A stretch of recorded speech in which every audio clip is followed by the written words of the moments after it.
All right. Hello, everyone. Thank you so much for joining us for our July monthly meeting. We know it looks a little bit different than our in-person meetings, but we're still very glad that you could be here with us. I want to give a couple quick announcements before we get started with our presentation. So first, just a few logistics. If you are watching live with us, you should see a chat box to the right of the video.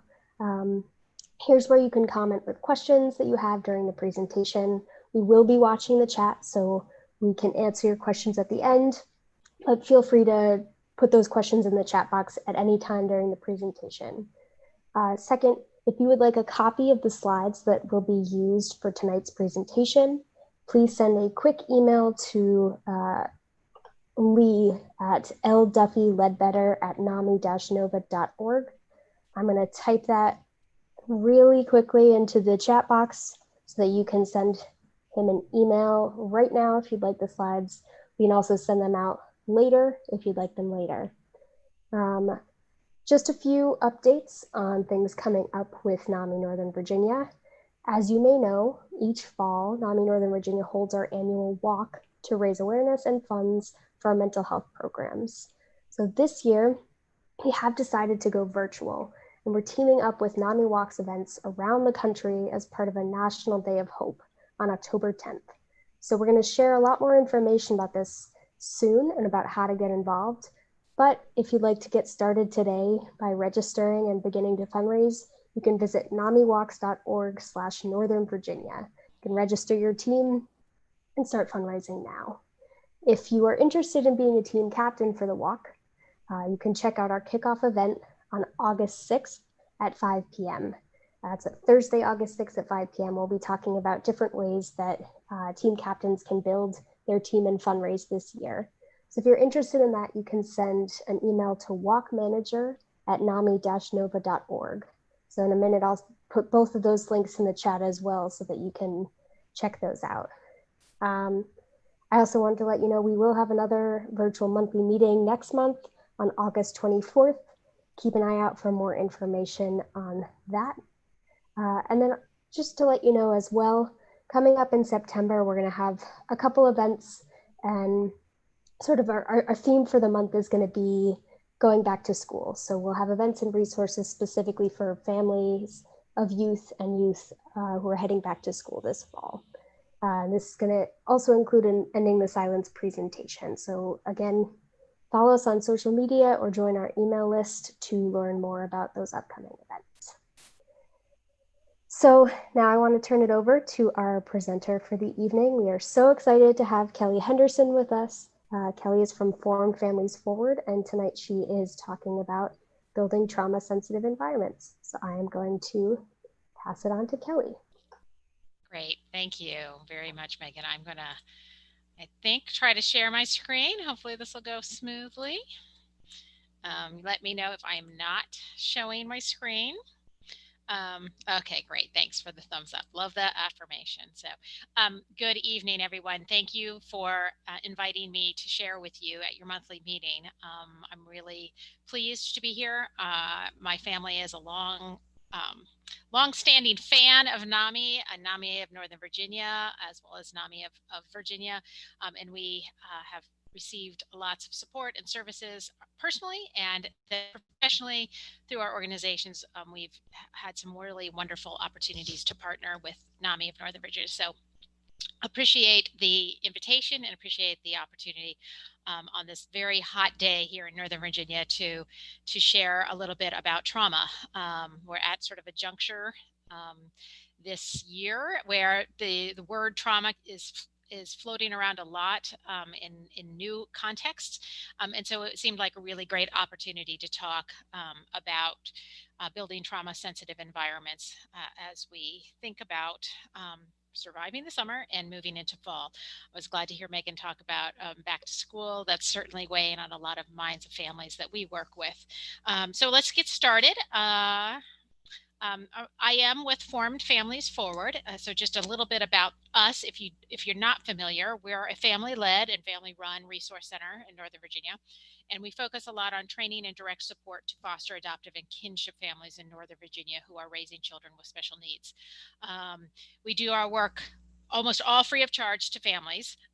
We run peer support groups, typically during the school year in person twice a month. And we have peer support groups for youth from ages 14 to 22. And we have peer support groups for parents and caregivers. You don't have to be a foster, adoptive, or kinship family to participate. We welcome all who can benefit. And like I said, typically those have been in person twice a month. In March, we went virtual and went to a weekly format.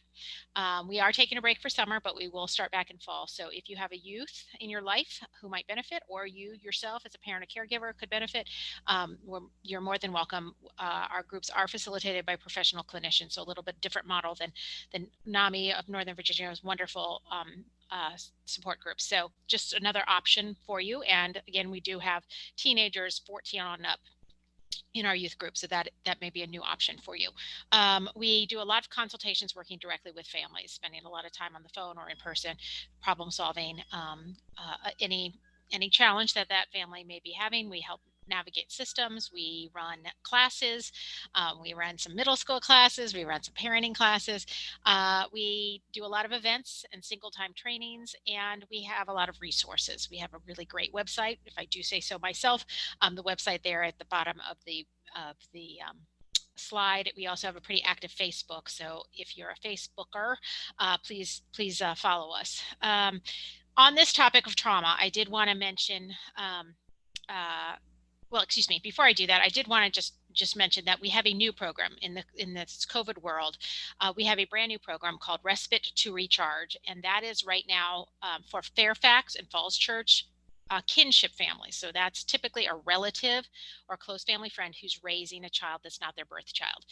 And so we have this wonderful, thanks to Healthy Minds Fairfax, support a wonderful program of respite childcare options. So up to 8 weeks of 10 hours a week of free childcare by background checked providers. You can identify your own provider, or we have a list of providers. So that is a really fabulous program.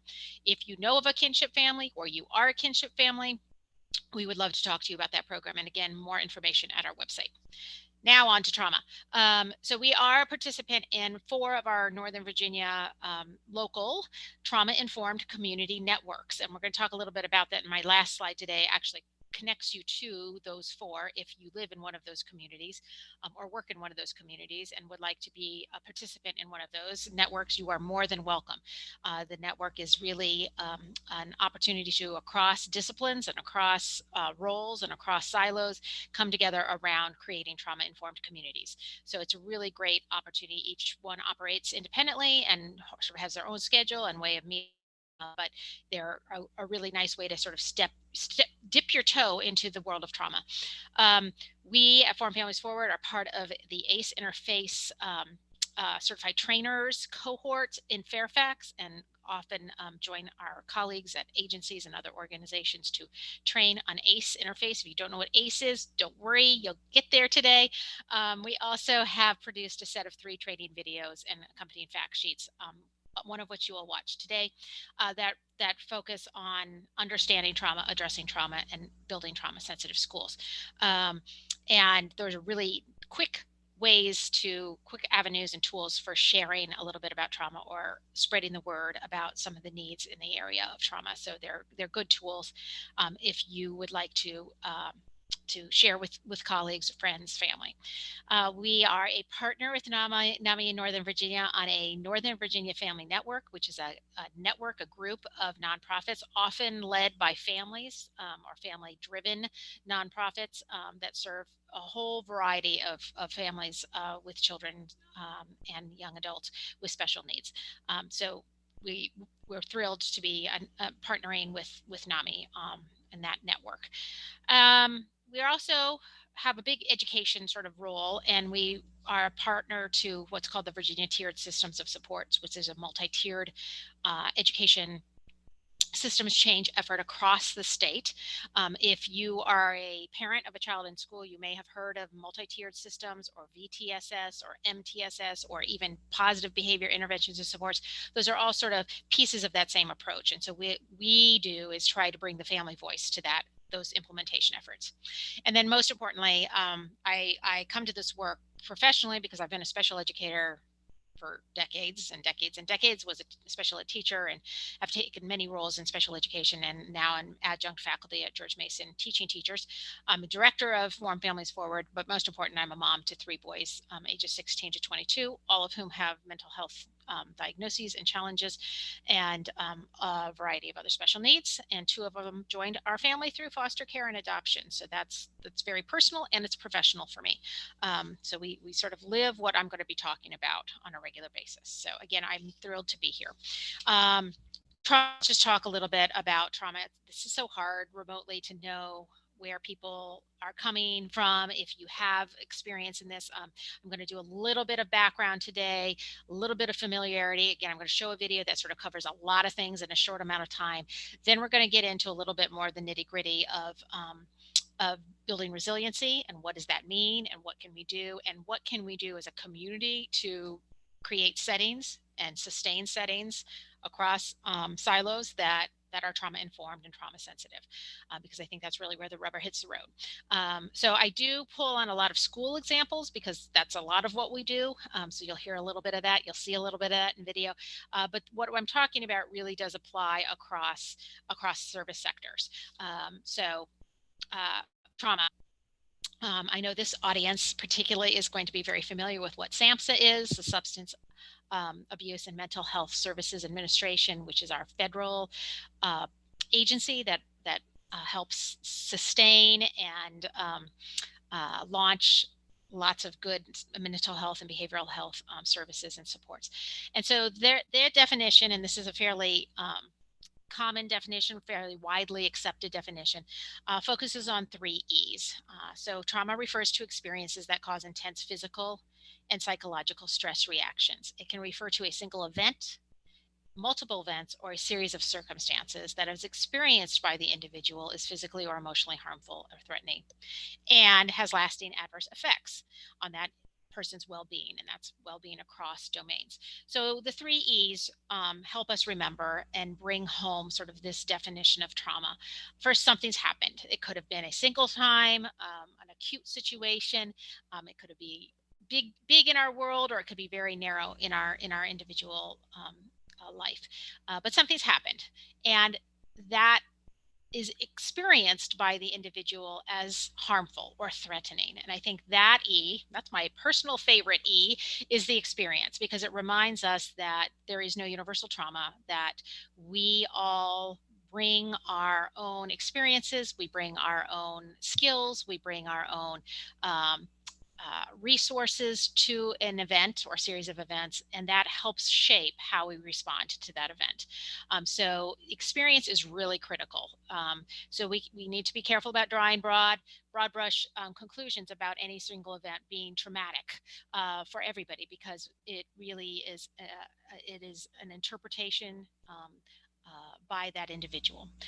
And then finally, that it has lasting adverse effects. So trauma is not something that just is sort of a short-term response to something that's stressful, but it is a long-term, very potentially impactful situation. So trauma overall is a very normal reaction, the way we respond to trauma, to stressful situations that can be really challenging to us, is a normal response. Our bodies and our minds prepare to cope with difficult things, and we may respond in ways that seem challenging to others, but may be very adaptive for us. So we'll talk a little bit more about that. Here are some forms of trauma. And I'm going to ask Megan, if you see anybody chatting in any that are not on this list, Megan, shout out, because this is just a partial list. So these are some of the forms of trauma that we see and talk about. And obviously that definition of trauma that we just talked about comes back up, because some of these things are sort of potentially single time events, and others are sets of circumstances or ongoing kinds of circumstances that continue to persist. So I'm going to give you just a chance to look at that. And Megan, just shout out if anybody's chatting in anything that might not be on that list. This is not a conclusive list. Nothing so far, but they might still be taking it in. Yep. So just know there's lots of ways, lots of experiences lots of events that can be experienced by an individual as traumatic. Again, completely based on their individual circumstances. So what's the big deal? The big deal is that when an individual, particularly children, have consistent interaction with these forms of trauma, and again meet that sort of definition of experiencing in a way that is harmful or threatening, it takes a toll. So we know here on the left side of this slide, we see what a typically developing child might experience when they think about their interaction with the world. Hopefully they have stable and nurturing attachments with the adults. Typically their primary caregiver is a parent, and that starts in infancy and goes all the way up in different ways and different shapes, but they always have someone or someones in their life that they are able to form strong attachments with. They believe in a predictable and benevolent or good world. Good things are going to happen to me as a result of my interaction with others and other situations in my world. I feel good about myself, and I believe that others are going to see my strengths. I feel positive about the future, and I feel like I have agency, that I can have a positive impact on the world. For those kiddos who have not had that experience, who have had those traumas that we described, and particularly long, repeated exposures to those circumstances, it looks a little bit different. So we see sort of the opposite of that typical development in terms of the worldview. There's a basic mistrust of adults, and their worldview is that we can't trust others, we can't rely on others, and that I have to defend myself against those who I cannot trust. The world is not seen as a safe place, and that assumption is that bad things will happen, and they're usually my fault. Others will not like me. I am not positive about the future. I'm very pessimistic. I do not see hope, and I do not feel that I have a control over what's going to happen to me. So that lack of agency. So you can see there's quite a difference here. And if you are a child who's consistently exposed to developmental traumas, it's going to have an impact. And here are some of those impacts. You can imagine that worldview distorts and impacts everything that you come in contact with. The way that you engage with others, the way that you your body functions. So there's going to be potential physical health implications, the way that you think and perceive the world, the way that you think and perceive the academic task that may be put in front of you at school. And we see a lot of behavioral issues, and we're going to talk a little bit more about that. And then for this audience down there in the yellowish orange are the co-occurring comorbid mental health conditions that often accompany childhood trauma. And so these are some of the diagnoses, some of the circumstances that we sometimes see in a individual who has had repeated experiences and repeated stressors and developmental trauma experiences. So now I'm going pretty quick because we're going to just do this basic overview. But I do have this video that I do want to show you. Again, we have a set of 3 of these. I am going to try to broadcast this from my screen. Lee's going to help me if I mess up. So hopefully you'll hear this. I'm going to turn the closed captions on. This covers a lot of concepts in about 10 minutes. So I'm going to just let it go.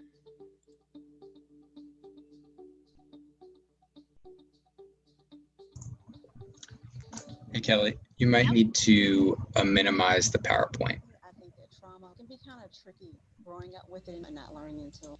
You said that and I forgot, so hold on. Sorry about that. No worries. Let's see. You may actually want to stop the screen share and redo it because it locks onto the window. Got it.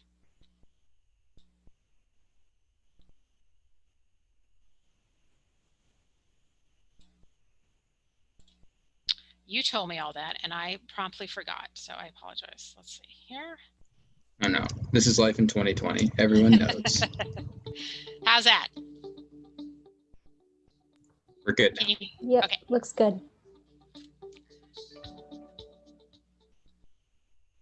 In my family, I think that trauma can be kind of tricky growing up with it and not learning until years later and you're an adult and educated that, oh, wow, that was trauma. My grades were F's. I didn't care about school and I wanted to give up. I hold a whole bunch of stuff in me. And I'm very good at that. And at some point, it would just. Teachers recognize that their kids are dealing with anxiety and trauma and are hungry for strategies. Most students come to school ready to learn. They adapt to class routines, handle the demands of schoolwork, and interact well with others. But in every school, there are students who've experienced trauma. It can affect their ability to learn. Students may be unprepared to handle emotional and physical reactions that lead to disruptive behavior. And if we don't take that into account from an educational perspective, from a systems perspective, we're going to lose out on a lot of opportunity to educate kids because all we're going to be dealing with is their behaviors. Trauma is an intense physical or psychological stress reaction. 3 E's help define trauma. It is caused by an event or set of circumstances that is experienced by an individual as harmful and has lasting adverse effects on that person's well-being. Trauma is about how you perceived the event that happened to you and your inability to be able to process that and move past that. Trauma in our life has been a journey. Trauma looks like rages, control behavior, fit throwing, demanding, unexplained sorrow around certain anniversaries or dates. Regardless of the kind of trauma or the causes of it, students may struggle with stress long afterward. Child traumatic stress occurs when children or adolescents have been exposed to traumatic events or situations that overwhelm their ability to cope. A child that is acting out or showing signs of stress and that has been triggered really may have something deeper that has been happening to them. We can't really talk about behavior in this area without looking at the trauma. We thought that it was really important that we start to integrate understanding what that means for a student. Types of trauma can be organized by the experiences that cause them. Trauma can be caused by a single intense experience or multiple repeated experiences. Acute, chronic, and complex trauma occur within a larger context of historical systemic challenges. Service systems themselves may unintentionally contribute to trauma, and a person impacted by trauma may not even realize it. When we talk about trauma, when we train and have discussions with families and with staff in our community, they think about a car accident. They think about a mass shooting. What they don't think about, what they don't see, are the children and families that suffer from, physical abuse, sexual abuse, emotional abuse, that have events happen within their home, within their family, within their community that they don't know how to deal with. Over the last several decades, we've learned a lot about the impact of adverse childhood experiences, or ACEs, and their relationship to trauma and traumatic stress. Research that began in the 1990s found a strong relationship between 10 experiences of abuse, neglect, and household dysfunction in childhood, and health problems later in adulthood. The more adverse experiences an individual has in childhood, the higher the risk of chronic disease and mental illness as an adult. Growing up with my parents, my mother was manic depressant, very clinically depressed.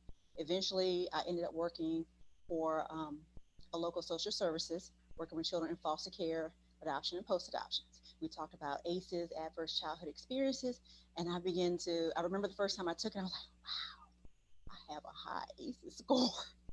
The brain is the one organ when we're born that's not fully developed, so it's going to be highly impacted by an environment. So if a child experiences a calm, nurturing, predictable environment, the brain's going to wire together one way. If the environment is very unpredictable and chaotic, it's going to wire in another way. I get the tendency is to go, what's wrong with you? But the real question that should be asked is, what happened to you?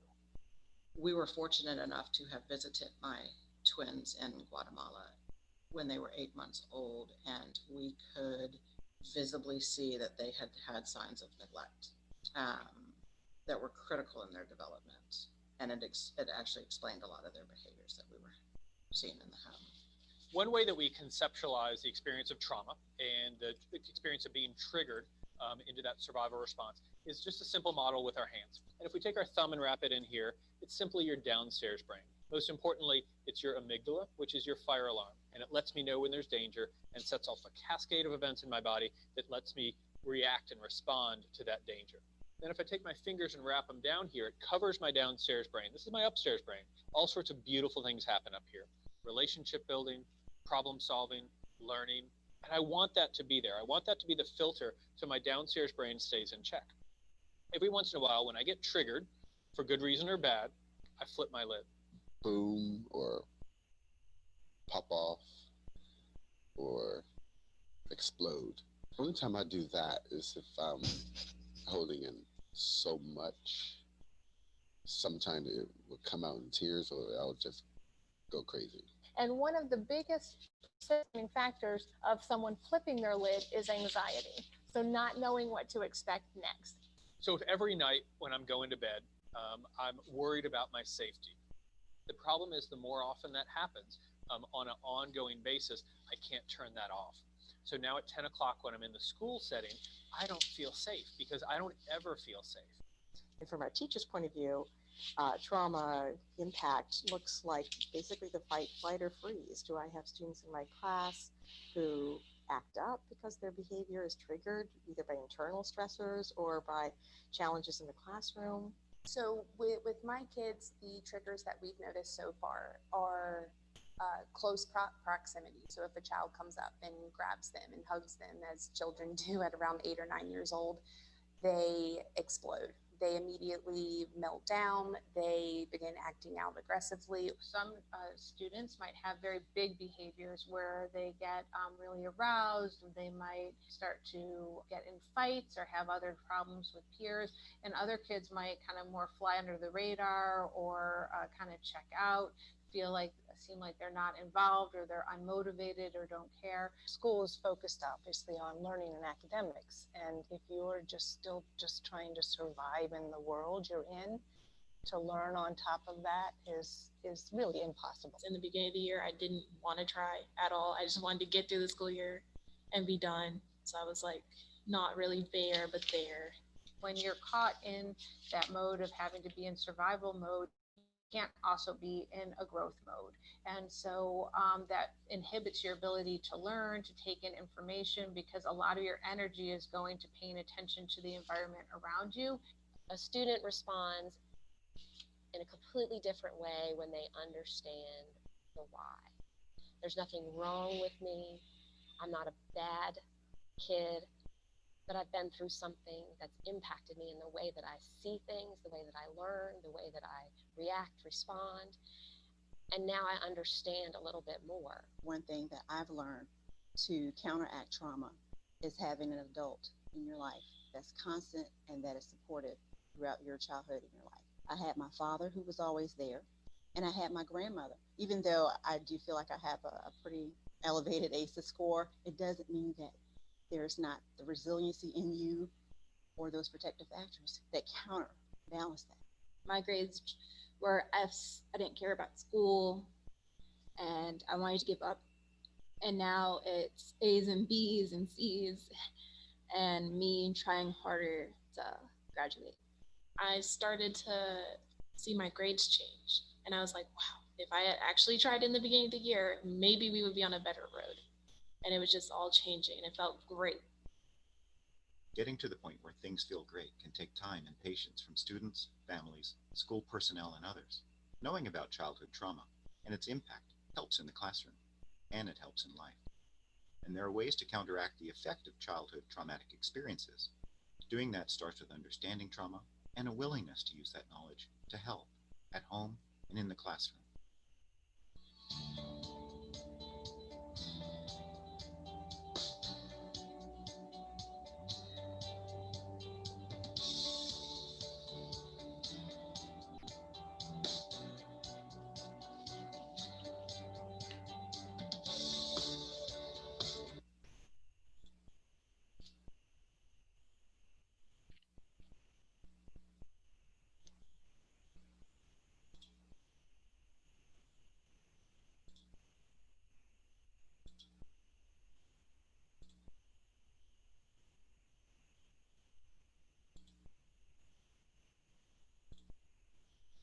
Okay, am I back up and showing slides? Yep, looks good. Awesome. All right. Well, thank you for watching that video. I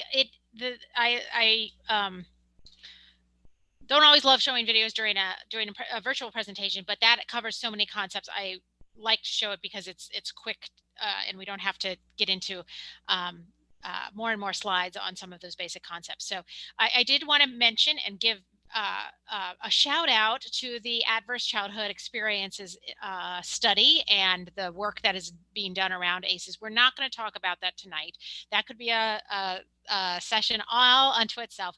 And I just want to remind folks, particularly if you're in Northern Virginia, that we have across the region, we have ACE interface trained providers, trained trainers that can come and do presentations for different groups to share information about the fundamental ACE study and sort of what that may mean for your particular slice of the world, your community group, your workplace, whatever your sort of perspective is.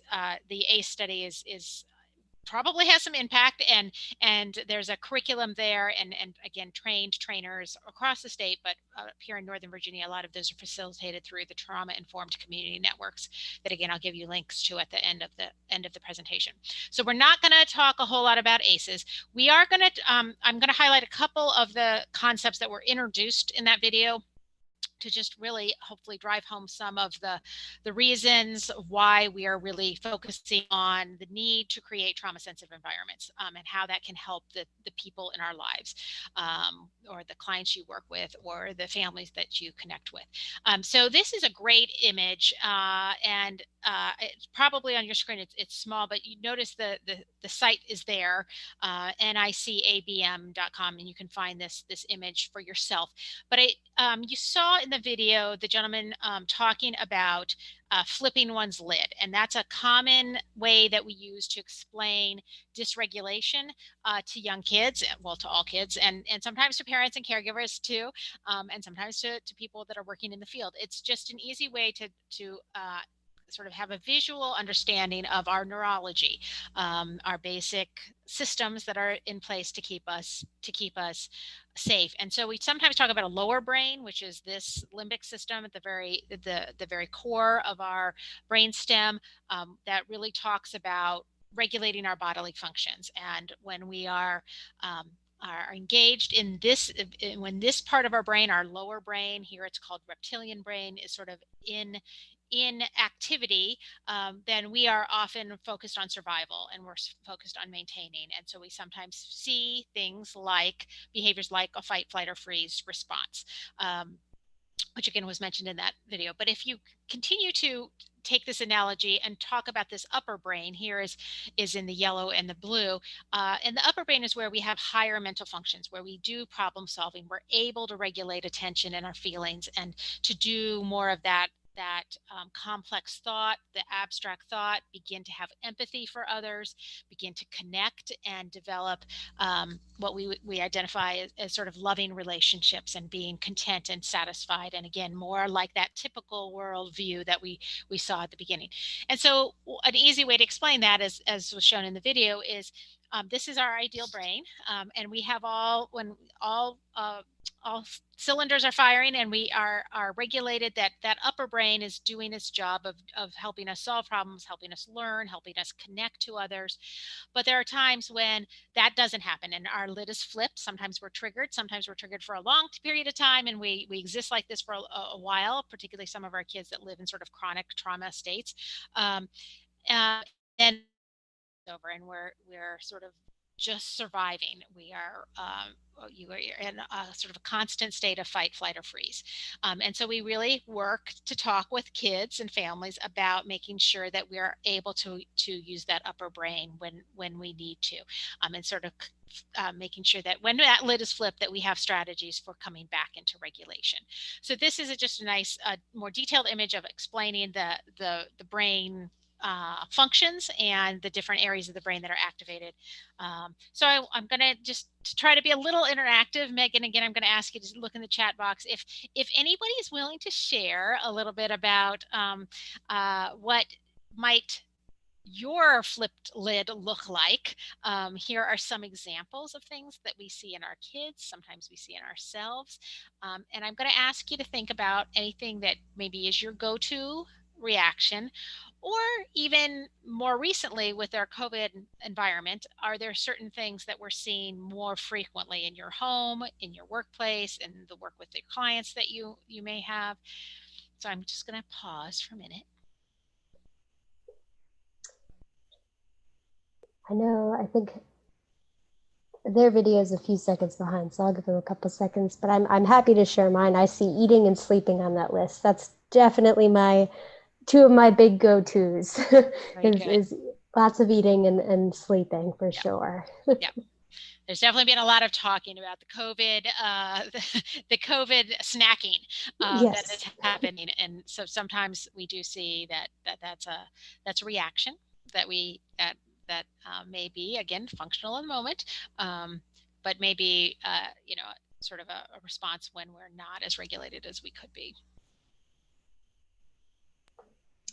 Not seeing too many responses. I wonder if people are shy about sharing in that chat. All right, that's fine. So just think about, sort of what your go-to reaction might be. We all flip our lids at times, right? It's completely, as we talked about, sometimes our responses to trauma may be very functional in the moment.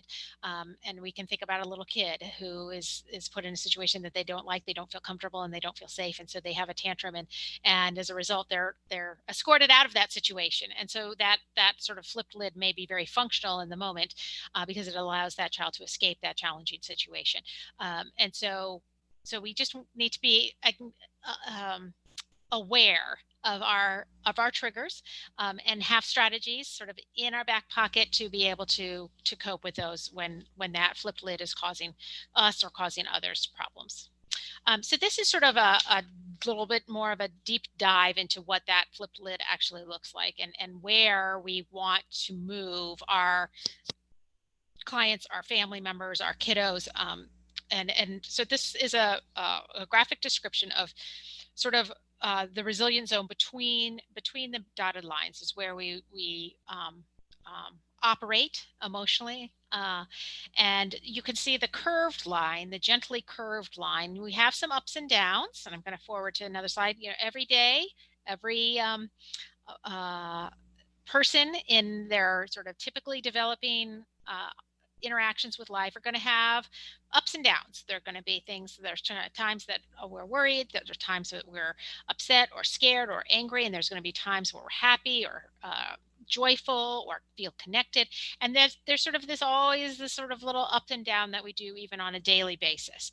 And we hope that most of us do that, have that curved line within what we call our resilient zone, or sometimes people call this a zone of tolerance. So depending on sort of who you're reading or who you've talked to, that may be you may hear that window of tolerance, zone of tolerance, zone, all the same thing. So that's our ideal. And one of the jobs that we have as parents, as caregivers, as clinicians is to help our loved ones stay in that zone, is to find ways and strategies to sort of exist in that zone as much as possible. When kiddos or adults are out of that zone, and that's the jagged line there, where often prompted by some type of event or series of circumstances that serve as a trigger, we begin to see sort of experiences that are outside of that resilient zone. And so sometimes those would go above the line, and we would call that hyper aroused, where our systems are in that over stimulation. There may be over sensitive to what's going on, and we might see hypervigilance, we might see hyperactivity, we might see mania, we may see a lot of irritability, rages, tantruming, and that might be what we see again when that individual is above that resilience zone, that their window of tolerance is too small to manage those experiences. We also have kiddos and individuals that operate below that line, and are what we would call hypo aroused, or very low arousal, and we may label that as depressed or disconnected. And that may be where we're seeing a lot of excessive fatigue or sleeping.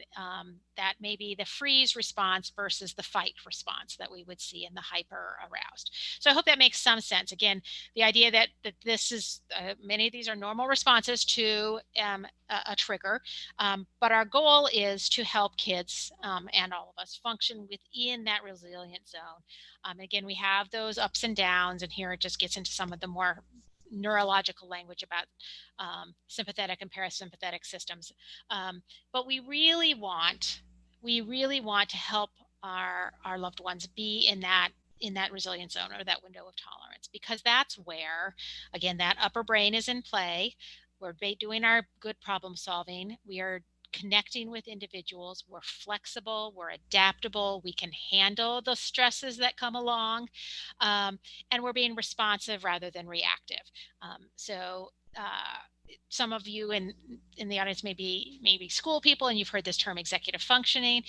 All of those good skills that help us organize our time, our space, our emotions, sort of would be within that, in that resilient zone. And so when we talk about the resilient zone, we're really talking about this idea of being resilient, and that when we are resilient, that we are able to overcome, we're able to trump that adversity, trump those ACEs.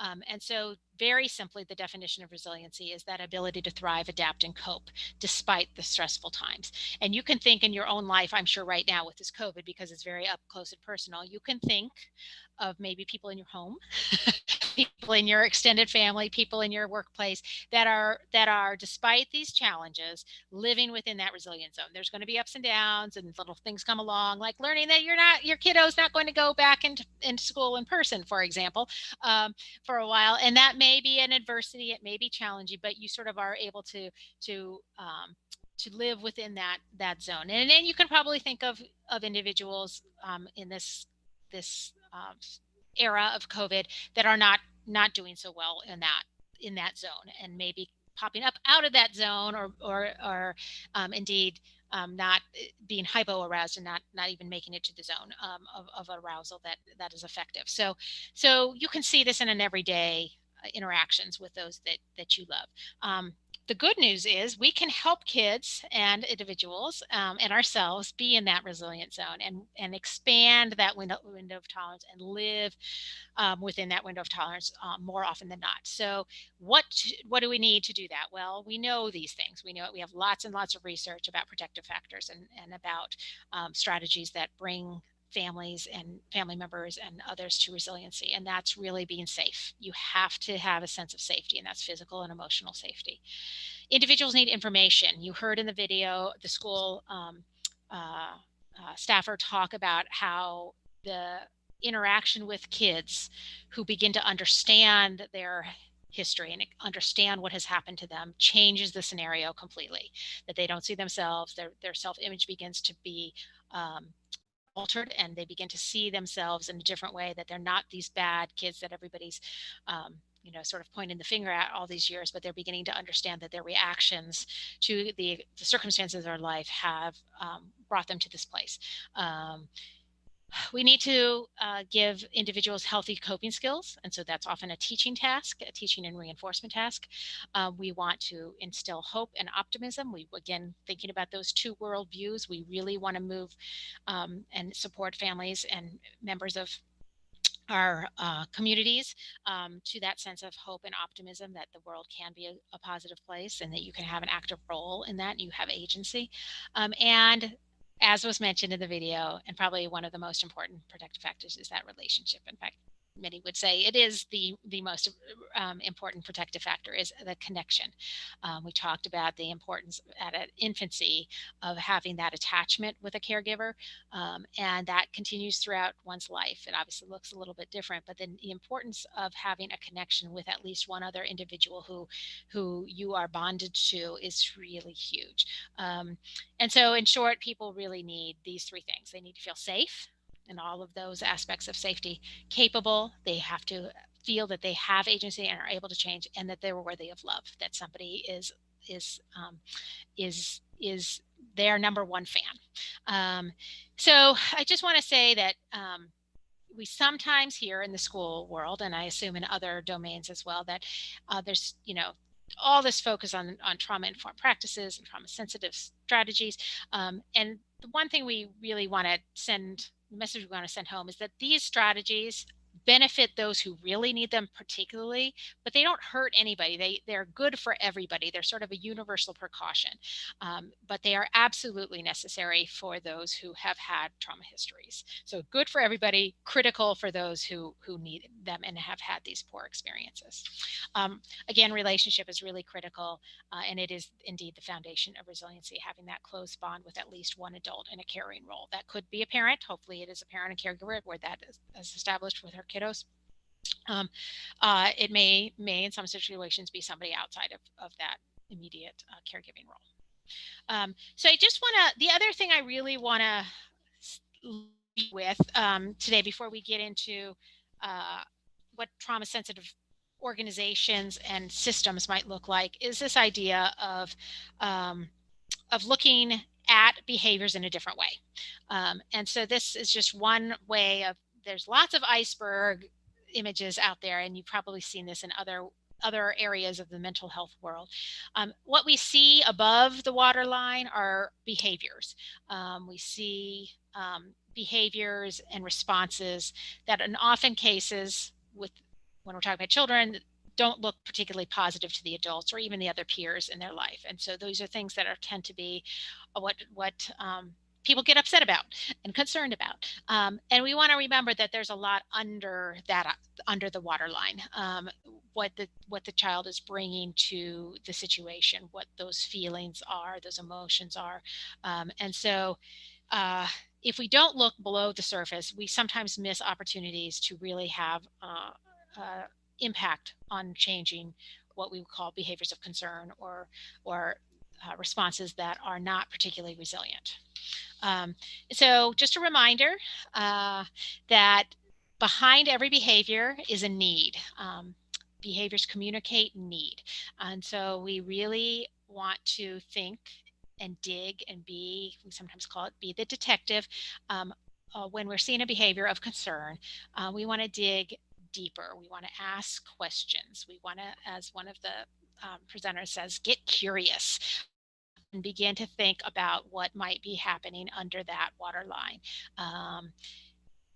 And so that's a huge ask, I'll just say, because sometimes we have our own issues as the adults in the environment, and we sometimes have a hard time looking behind others' behaviors because we assume ill intent, we assume insubordination, we assume that someone is being purposefully difficult. And so we just, and I'm not saying that it never ever happens, but we do have an obligation, I think, as we know more and more about trauma impact, to look carefully and to do that digging. And we know, particularly in schools and in other service systems, that having sort of standard one response to a misbehavior, do this and this results, with no questions asked, no understanding of the scenario, no understanding of the setting, no understanding of the context, no understanding of the triggers, that we often respond with a very ineffective punishment or response.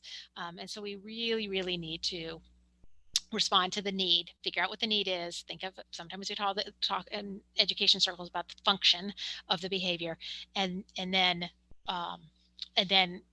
go from there in terms of thinking about developing different strategies, different coping skills, and different ways to meet that function, meet that need in a more functional way, in a more adaptive way, building those resiliency skills. So we can again talk a lot about that. So how do we help our families, our clients, our students live in that resilient zone? Well, again, going back to that image, we know that there's a top bar and a lower bar. There's that window where we want kids to function, want us to function.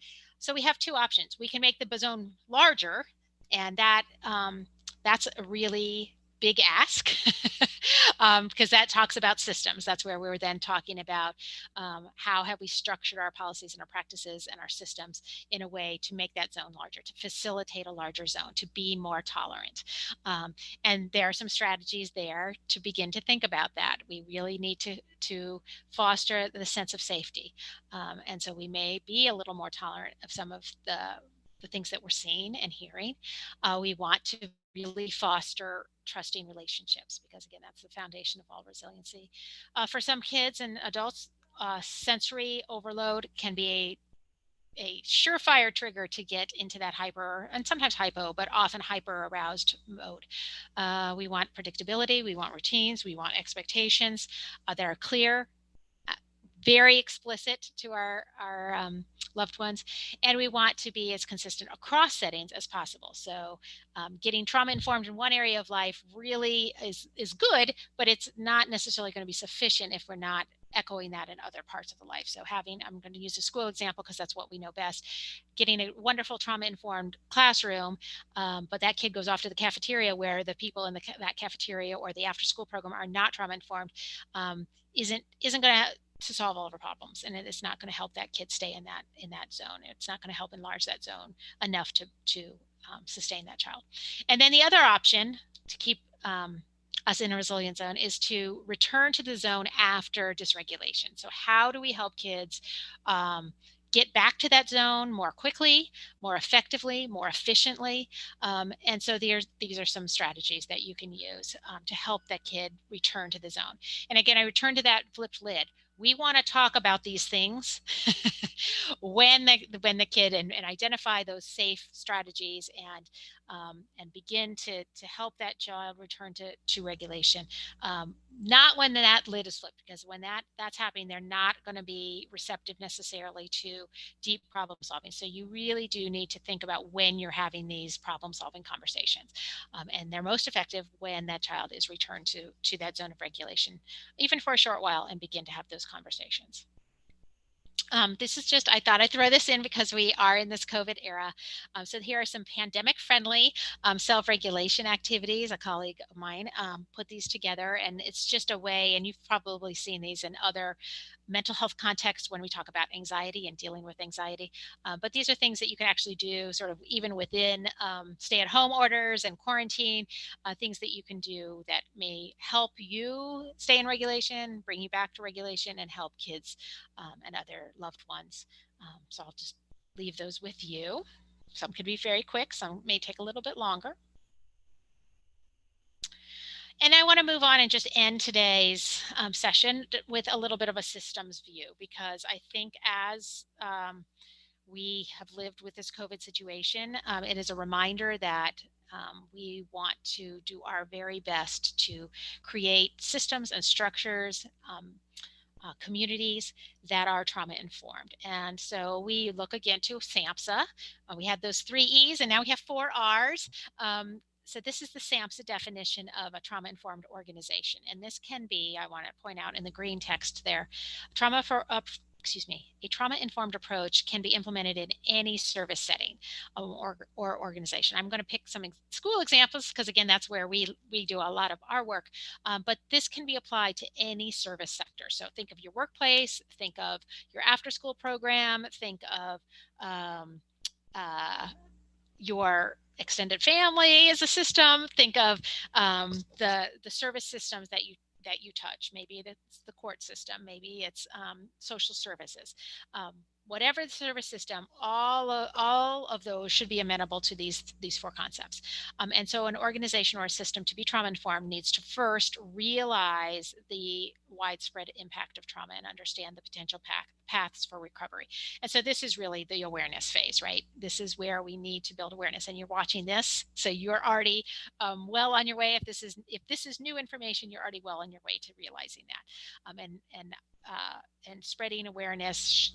There's lots of ways to do that. Your trauma-informed community networks have lots of tools to do that. There's some wonderful sort of documentary videos out there that are longer than the one I just showed you that bring home some of these lessons and this information in a compelling way. And you can schedule movie screenings, you can schedule panel conversations, you can connect with your clinicians in your world and begin to build that awareness. Then we want to recognize. So this is really often looked at as a screening phase. So whatever interaction you're having with clients or students or family members, how are you building in practices that allow you to recognize those signs and symptoms? And making sure that all people in your service sector are ready to do that in some way. They don't have to engage in deep therapy, but they do need to at least recognize those signs and symptoms. And so things like mental health first aid may be a piece of that. The third R is respond. And this is really about the practices and policies and procedures that we create and we reinforce and we implement on a day-to-day basis. So we are hopefully aware. We now have a way of recognizing and identifying a need, and we're able to have the tools and resources and supports and structures to respond to that. And that may be within your particular service system. It may be in conjunction with other service systems. It may be referrals and partnerships. And then finally, we want to make sure that everything that we're doing in our service sector or our little silo, the way that we do business does not inadvertently re-traumatize an individual. Some common examples of this, again, schools. We tend to ask individuals to retell their story or retell an experience many times in many repeated environments with different individuals. And sometimes that retelling of those situations can in fact be re-traumatizing. We really have trouble with this issue with the re-traumatization when we're talking about kiddos or families or clients that touch multiple service systems, because each of those service systems have their own ways of doing things, their own skill sets. And so sometimes the exposure to multiple systems that aren't necessarily connecting well with each other can be re-traumatizing can create re-traumatizing situations for the individual. Here's another look at what you can do to be moving more towards trauma-informed practices. Again, I'm pulling a lot from schools because that's our worldview, but these 4 phases could be applied to any organization or any service system. So first, you want to prepare to adopt a trauma-informed approach, and you want to really think about that before you jump in whole hog and decide we're going to be trauma informed tomorrow. You really need to think about those structures, the infrastructure that you have. Is the leadership on board? Do they understand? Are resources allocated to this endeavor? Then you really want to do your visioning, your goal setting. You want to plan across domains. Who's going to be steering this work? How are we going to know that we're doing a good job? What are the measures? Then phase 3, and this is always tricky when we're dealing with big systems, is that we're not saying this is a new add-on, completely separate initiative. This is something we're building in conjunction with other evidence-based practices that are already in place. So how does this trauma-informed approach align with those ongoing evidence-based practices? And then finally, how do we sustain it? We've all been in places where there's a lot of enthusiasm for the latest fad, and about a year later, we're like, what was that? Remember that? We did that. And it becomes just another footnote in history.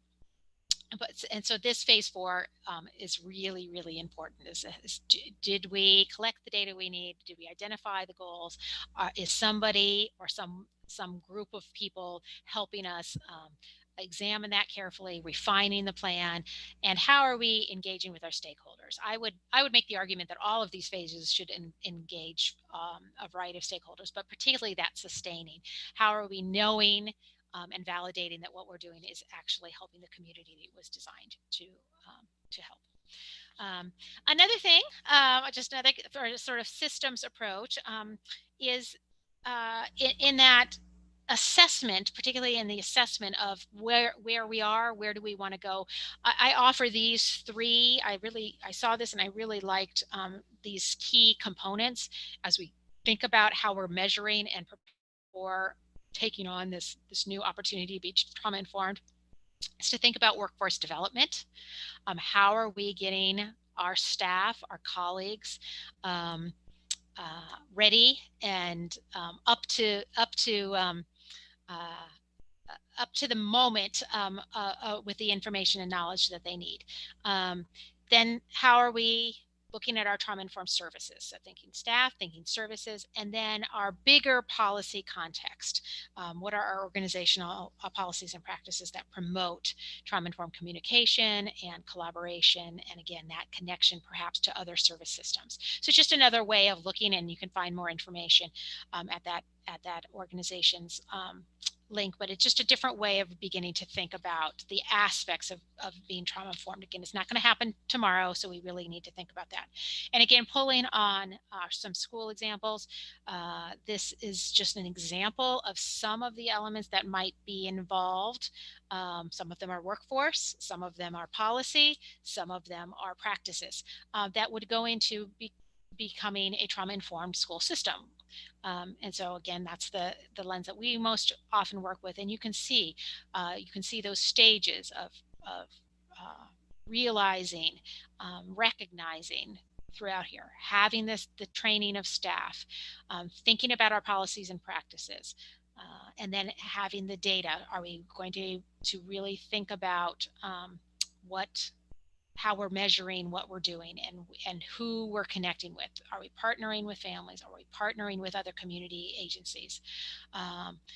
And where needed, adapting and adjusting policies and practices along the way. So just an example of all of these things that it does take. It's really a large systems change perspective. And finally, this is a brand new, hot off the press publication from the Fairfax Trauma-Informed Community Network. This was written largely for service providers or case managers, but I really encourage you to take this and as perhaps a place to think, whatever your service system is, whatever your role is in a system, is to think about these 5 sort of approaches, and it really talks about, do you very core have values around building trauma-informed practices? Is that a value that's shared? Is there a shared agreement that that all of us have challenges, but people are more than those experiences in their past, and that we all have the capacity for resiliency and for change? And so if we have that value, that's a really great place to start, right? And so then other things to consider, other approaches to consider, is the attitude. And this is what, we want our staff to sort of share the belief that our clients, our family members, our children are the experts in their own lives, and that we want to help them realize their skills, their strengths, and build on those. And so that's a very positive attitude. The idea that we are, again, on that typical worldview, and that's where we want to help our families and our clients. Knowledge, and that's really, we mentioned this in the previous slides about what do you need to do to build that service system. You need to sometimes invest in understanding information, in acquiring information, and really understanding the fundamentals of trauma, and also developing the skills to help others manage their trauma and their responses, and again, widen that tolerance, window of tolerance, and resiliency. And then actions. Are we partnering with our clients, our families, in a way that on strengths? Are we creating individualized service plans that rely on evidence-based practices? What are we actually doing to move us to a trauma-informed way of living and supporting our clients? And then finally, what are those behaviors? How are we individually representing those trauma-informed practices and goals, and being constantly respectful and reducing stigma wherever possible, and helping those individuals feel respected in their relationships with us as we move ahead, and setting goals that they are empowered to begin to work towards on their own. So that's just another source of thinking about some of the practices that you might want to, or framework for adopting a trauma-informed approach that involve working directly with clients who have had this trauma impact. And then finally, our last slide here is, as I mentioned before, links to those trauma-informed community networks up here in Northern Virginia. Almost all of them meet on a regular basis, and almost all of them have a way for just anyone who is interested and passionate about this issue to join. Obviously, a lot of those are meeting virtually, so it may be easier for you to join us for meetings. So I encourage you to look at those and all of the tools and resources that each of those trauma-informed community networks have to offer. If you happen to be out of this region, there are trauma-informed community networks all over the state as well. There is our website. Please follow us on Facebook. We now have an Instagram account, so we're trying to enter another world of social media too. So that's what I've got. Megan, any comments or questions? I think people are still a little bit shy, but I want to remind everyone, if you have any questions, you can type them right into the chat. If you don't feel comfortable typing in the chat, feel free to send your questions to my email, which is msouza@nami-nova.org. Feel free to send those now, and I'll give it a couple minutes and hope that some people enter some questions. But I want to thank you, Kelly, for that excellent presentation, a lot of great information. And I think if people don't have questions, I think it's because you probably covered so much great information that they're still taking it all in. So, but we'll give it a couple of minutes, see if anybody has any questions. I also want to remind people that if you'd like these slides, or Kelly put together these amazing slides, you can send an email to Lee. His email is lduffyledbetter@nami-nova.org. That is also in the chat. So feel free to send him an email. He will send the slides to you. We will also be sharing the slides in a constant contact email from NAMI Northern Virginia as a follow-up from this. So if you're on our email list, you'll get them that way as well. And you'll be able to have all these links to these awesome organizations. I'm gonna check and see. Nothing coming in yet, but if you have a question or a comment or anything you'd like to share, give Kelly a super shout out for this excellent presentation. We're so excited that she was able to do this for us. So you're kind. Yeah, it's a lot of information, and I know if it's new information, you probably feel a little hyper aroused.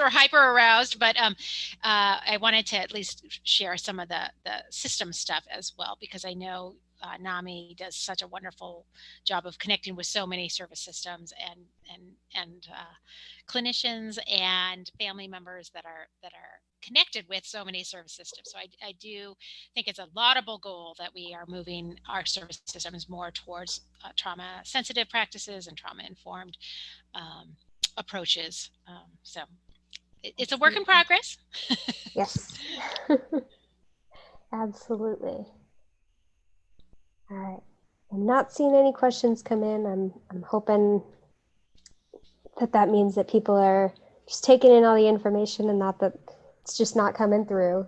But just wanted to thank you again, Kelly, for being a part of this presentation, for sharing, and let everybody know if there are other programs that you would like to see us present on, please reach out to me. Again, my email is msouza@nami-nova.org. It is in the chat. We'd love to hear what you guys would like to see us present on, what information you would like to hear, and what other great presentations.